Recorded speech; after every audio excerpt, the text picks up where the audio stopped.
అందం, ఆరోగ్యం, ఆత్మవిశ్వాసం అనూస్తో సాధ్యం. ట్రాన్స్ఫర్మేషన్ సర్వీసెస్ పైన ఫ్లాట్ 50% డిస్కౌంట్. అనూస్ సిన్స్ 1982. నమస్తే రమగారు. నమస్తే జయ. రమగారు, ఏదైనా ఒక చిన్న కథ చెప్పుకుందామండి. పీసీ సర్కార్ పేరు తెలుసు కదండి. అవును. ఐంద్రజాలికుడు. ఈ పీసీ సర్కార్ గారి పేరుతోటి రాయబడిన కొన్ని కథలు చందమామలో పూర్వం కనపడేవి జయ. సర్కార్ గారే రాసుండ్రు. పీసీ సర్కార్ గారి ఇంద్రజాలాన్ని వాడిన ఒక కథ అనమాట. ఇంతకుముందు 2-3 చెప్పాం మనం. ఇవి ఇంచుమించు 60s ఈ కథలు.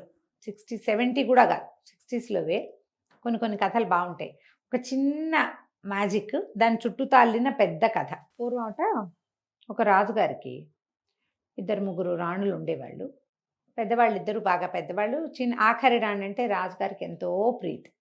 తారామతి ఆవిడ పేరు.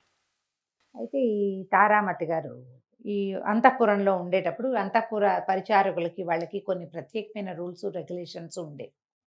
అంతఃపుర నియమావళి చాలా కఠినంగా ఉండేది.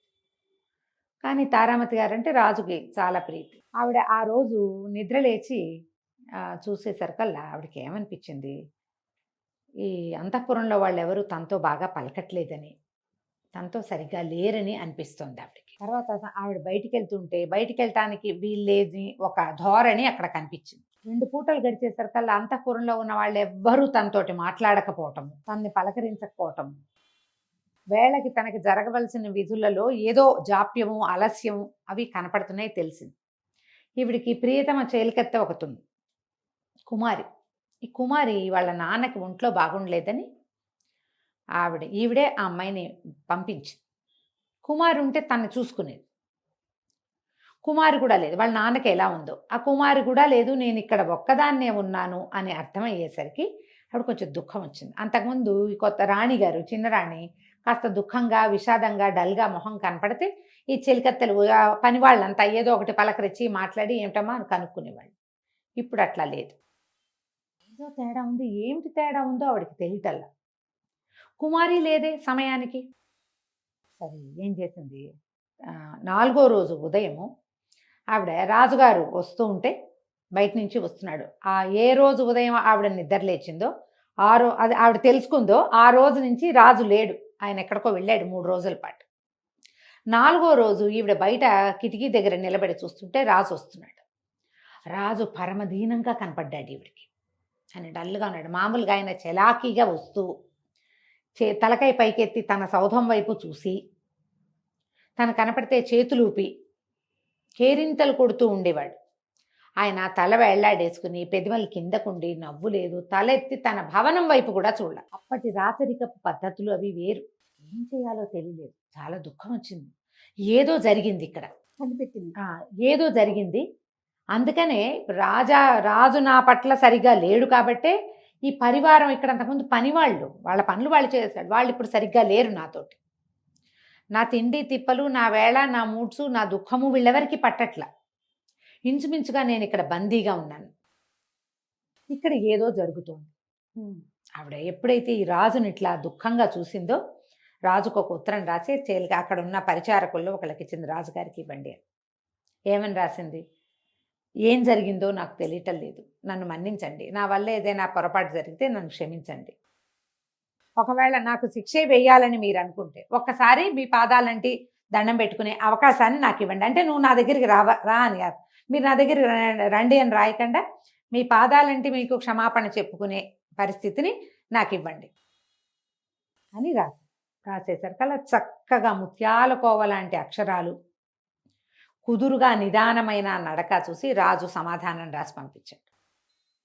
నువ్వు నన్ను మోసం చేసావు, నువ్వు మోసగత్తెవి, నేను క్షమించేది లేదు, నన్ను కూడా నేను క్షమించుకోలేదు, అందుకనే నీకు ఈ పరిస్థితి వచ్చింది అని రాసేసరికల్లా ఈవిడ ఆశ్చర్యపోయింది. ఏం జరిగి ఈయన ఇలా అనుకున్నాడు అనుకుంటే అప్పుడు ఈవిడ ఏం చేసింది, మళ్ళీ రాసింది. నా వల్ల తెలిసి ఏ పొరపాటు జరగలేదు, నేనేమీ చెయ్యలేదు. ఏ పొరపాటు జరిగిందని, ఏ తప్పు నేను చేశానని మీరు భావిస్తున్నారో అదేమిటో తెలియజేస్తే మీ అపోహ దూరం చేయటానికి నేను ప్రయత్నం చేస్తాను. అప్పుడు ఆయన మళ్ళీ రాశాడు, నువ్వు ఒక అంతఃపుర సైనికుడి కౌగిల్లో నేను నిన్ను చూశాను నా కళ్ళతో, అతన్ని నువ్వు కౌగిలించుకున్నావు. అతని కౌగిల్లో నువ్వు కాదు, నువ్వు అంతఃపుర సైనికుడిని కౌగిలించుకున్నావు. అతన్ని లాలించడం నా కంటితో నేను చూశాను తెల్లవారుజామున. కాబట్టి నేను నిన్ను క్షమించలేను. అనగానే ఈవిడ వెంటనే మళ్ళీ రాసింది, కంటితో చూసినవన్నీ నిజం కాదు, మీరు కంటితో చూసింది నిజం కాదని నేను మీకు నిరూపించగలను, ముందు మీ దర్శనం అనుగ్రహించండి అన్నారు. సరే రాజు వస్తానన్నాడు. అపోహ ఎట్లా అవుతుంది, నేను కంటితో చూసే కదా, అదేమిటో తేల్చుకోవాలనుకున్నాడు. పోనీ మంచి రాజు మంచి రాజు వస్తానన్నాడు. వెంటనే చంపేయకుండా. అదే కదా. ఈ కుమారి వచ్చింది. కుమారి వచ్చి ఏం జరిగిందమ్మా అంది. కుమారిని కావలించుకుని ఏడ్చింది ఈవిడే. నాకు ఇంత కష్టం వచ్చింది, రాజుగారు ఏదో అనుకుంటారు, సరే నేను అది సంగతి చూస్తాను, మీ నాన్న ఎట్లా ఉన్నాడంటే, మా నాన్న కొంచెం నయంగానే ఉన్నాడమ్మా, చనిపోతాడని చాలా భయం వేసింది, నన్ను చూసి రిత్త ఎక్కువ ఉన్నాడు, నీ వల్ల నేను ఇట్లా మళ్ళీ వెళ్ళగలిగాను, లేకపోతే నేను వెళ్ళలేకపోయేదాన్ని అంటే, మరి ఇప్పుడు ఏం చేస్తావమ్మా ఈ వచ్చిన సమస్యకి, రాజు సంగతి నేను చూస్తాను ఉండమని. రాజుగారు వచ్చారు. అడిగాడు, నువ్వేదో చెప్తానన్నావు, నేను నా కంటితో చూశాను, నువ్వు ఆ సైనికుడిని కౌగిలించుకున్నావు, అంతఃపుర రక్షణ సైనికుడు వాడు, నేను చూసా క్లియర్గా అనేసరికి రాణిగారు అంది, తారామతి గారు, అంటే కంటితో చూసినవి నిజం కావని చెప్పాను కదా ప్రభు, కావాలంటే నేను మీకు నిరూపిస్తా, ఎట్లా నిరూపిస్తావన్నాడు.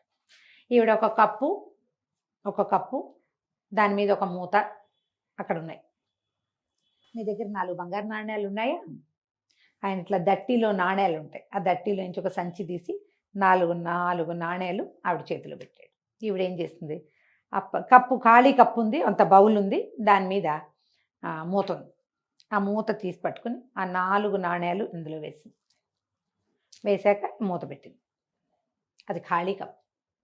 ఇప్పుడు చెప్పండి ఈ బౌల్లో ఎన్ని నాణ్యాలు ఉన్నాయి, 4 నాణ్యాలు నేనే ఇచ్చా కదా లెక్క పెట్టి, నువ్వు వేసావు కదా అన్నాడు. సరే చూద్దాం అని ఆవిడ ఏం చేస్తుంది, ఆ కప్పుని ఇట్లా తీసి ఆ మూత తీసి కింద పెట్టి కప్పులో ఉన్న నాణ్యాలు ఎత్తి పళ్ళెంలో పోసింది, గల్లుమన్నాయి, తీశారు. రాజుకు పడుతూనే తెలిసిన ఎక్కువ పడుతున్నాయని లెక్క పెడితే 1 2 3 4 5 6 7 8 8 ఉన్నాయి. రాజు ఆశ్చర్యపోయాడు, అదేమిటి అని. ఇత్తే ప్రభు, అప్పుడప్పుడు మన కళ్ళు మనని మోసం చేస్తాయి, మీరు ఇవాళ తెల్లవారుజామున మీరు ఏ కిటికీ దగ్గర చూశారో నన్ను, మీరు ఆ కిటికీ కనపడేలాగా నుంచోండి, మీకు ఒక వింత చూపిస్తాను నేనంది. తను చూస్తూ ఉండగా తను ఇచ్చిన 4 నాణ్యాలు 8 నాణ్యాలు అయ్యేసరికల్లా రాజు ఒక రకంగా నిర్ఘాంతపోయాడు ఆ సాయంకాలం వేళ. సరే తెల్లవారుజామున చూస్తానన్నాడు, ఆయన వెళ్ళిపోయాడు. తెల్లవారుజామున ఆయన వచ్చి తన గది కిటికీ దగ్గర నుంచున్నాడు, గది వరండాలు నుంచుంటే ఈ తారామతి గారి గది వాకిట్లో ఆవిడ ఒక సైనికుడిని కావలించుకొని కనపడింది ఆయనకి. ఇప్పుడు మండిపోయింది రాజు, ఇది నాకు చూపించే వింత, నేను ఏ దృశ్యం చూసి నా ప్రియతమ రాణి నేను ఎంతో ముచ్చటగా చూసుకుంటున్నది, ఎవరో ఒక సైనికుడిని కావలించుకుంది అని కదా 4 రోజులు ఈమెను అంతఃపురంలో నుంచి బయటికి వెళ్ళనివద్దు, బందీగా ఉంచండి, రాణిగా జరపాల్సినవి ఏవి ఆమెకు జరపక్కర్లేదని ఆజ్ఞ చేసి నేను వెళ్తే నాకేమిటో నాణ్యాలు చూపించి ఇప్పుడు మళ్ళీ వాడిని కావలించుకుందే, వెళ్ళక్కడ ఆయన కత్తి పుచ్చుకొని పరిగెత్తుకుంటూ వచ్చేసి ఏం చేశాడు, ఈ రాణిగారి కౌగిల్లో ఉన్నాడు కదా ఒకడు, ఇట్లా అంటోంది ఆవిడ భుజాల మీద, ఒక లాగి వాడిని ఒక్క తోపు తోయంగానే ఈ వెనక్కి జరిగిపోయిన రాణి చటుక్కున మళ్ళీ ఒక ముందుకేసి అడిగేసి ఆ సైనికుడుకున్న గడ్డము మీసము లాగేసింది. తీరా చూస్తే ఆ సైనికుడు బట్టలు వేసుకుని అక్కడ నుంచుని ఉన్నది కుమారి. ముందు రోజు సాయంత్రం వచ్చినప్పుడు రాజుగారికి ఒక మాట చెప్పింది ఈవిడ, నేను ఈ అంతఃపుర నిబంధనలు కొన్ని సడలించే ఒక పని చేశాను, అందుకు మీరు క్షమించాలి నన్నని చెప్పింది రాజుకి.